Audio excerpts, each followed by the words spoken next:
local e sair pulando, transbordando, falando em línguas, sapateando. Não é isso, não.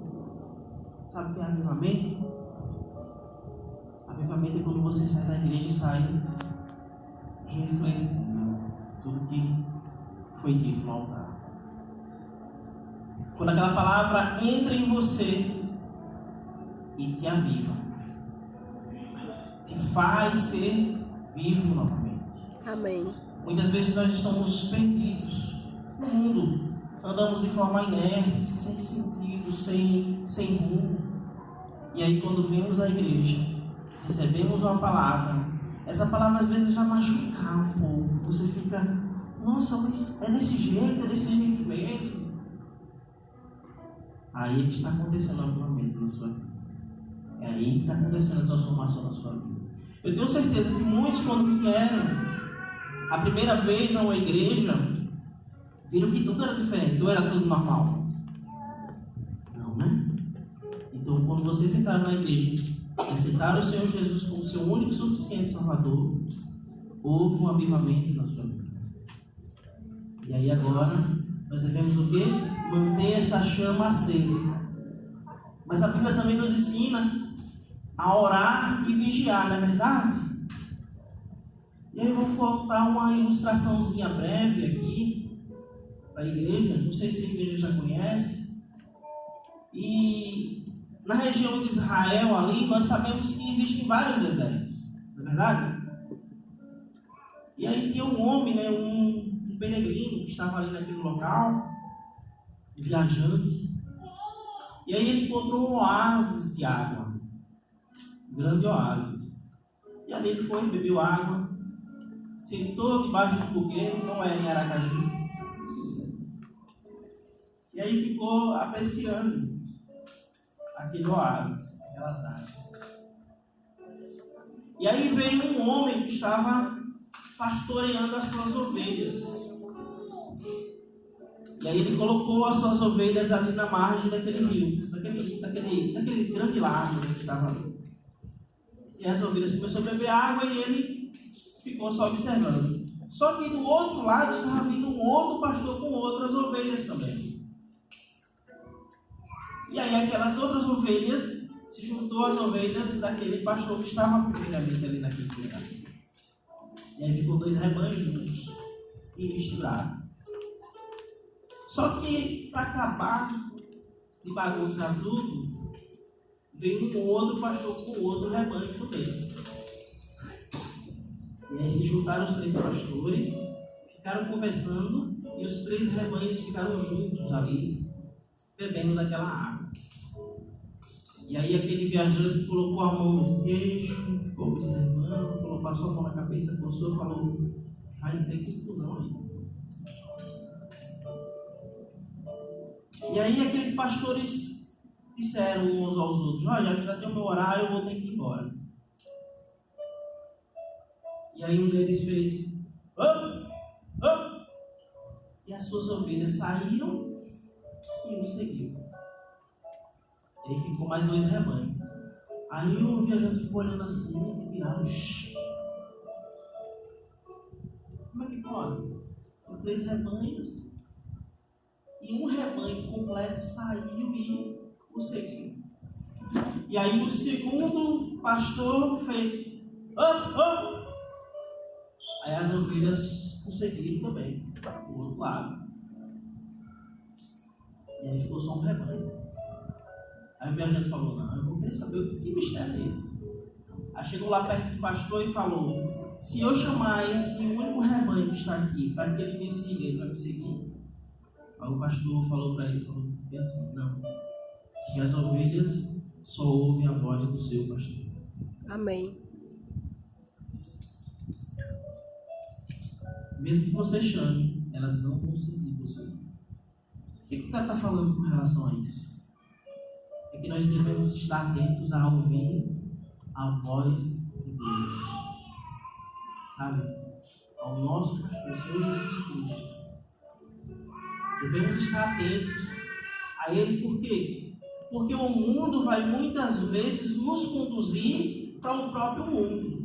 O O mundo não vai nos conduzir para o Senhor Jesus. O mundo vai nos conduzir para o mundo. E como é que o mundo faz isso? O mundo usa artimanhas. O mundo usa truques que muitas vezes nós não percebemos, porque nós estamos distraídos com o evangeliquez. Nós ficamos muitas vezes distraídos. Eu sou evangélico, e aí nós nos acostumamos a sermos evangélicos, de forma que não nos atentamos para os lados. E sabe quando é que acontece isso? Eu vou só trazer uma informação para a igreja com relação a super-heróis que nossos filhos assistem na televisão. Super-Homem, por exemplo. Vocês sabem por que Super-Homem existe? Quantos sabem aqui? Super-Homem foi criado nos Estados Unidos com um propósito e um objetivo. Os Estados Unidos, todo mundo sabe que foi criado por imigrantes, né? Inclusive imigrantes nordestinos, viu? Em Nova York, viu, gente?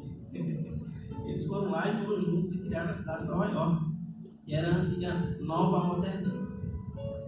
E aí, através daquele povo lá de Recife, eram judeus de Recife, foram enviados através de Maurício de Nassau, que era o governador da região, o príncipe da Holanda, foram enviados para Nova York, e lá em Nova York eles construíram aquela cidade ali.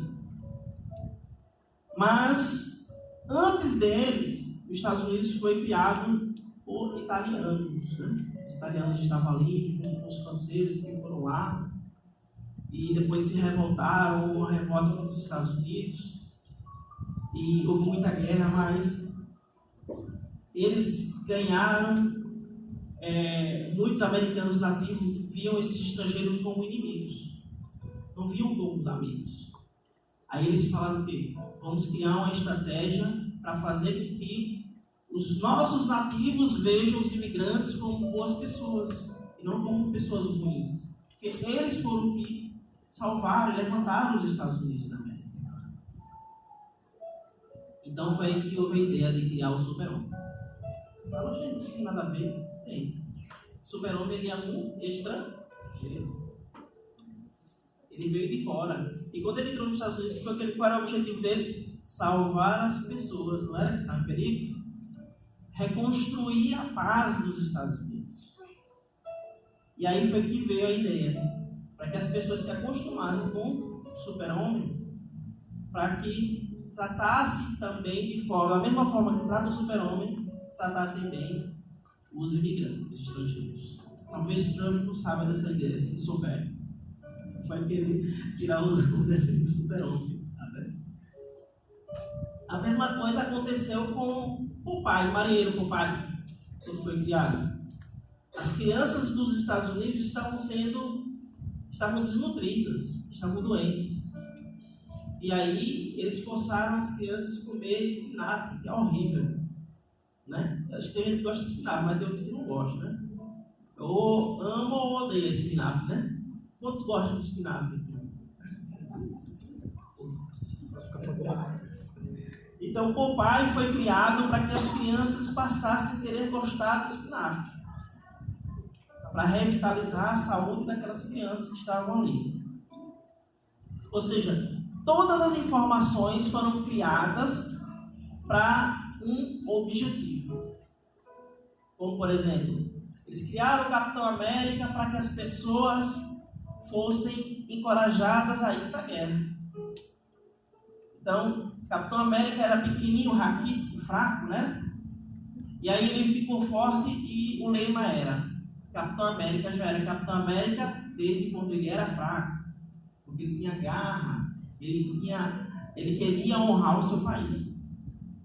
E ele foi criado para enviar as pessoas para a Segunda Guerra Mundial, para bater em Hitler, né? Mulher Maravilha foi encorajar as mulheres a irem para a guerra também, como enfermeiras, não como combate, né, que não combatiam, mas para ajudar os homens que estavam ali na guerra. E a Mulher Maravilha foi criada para esse intuito. Então tudo tem um intuito.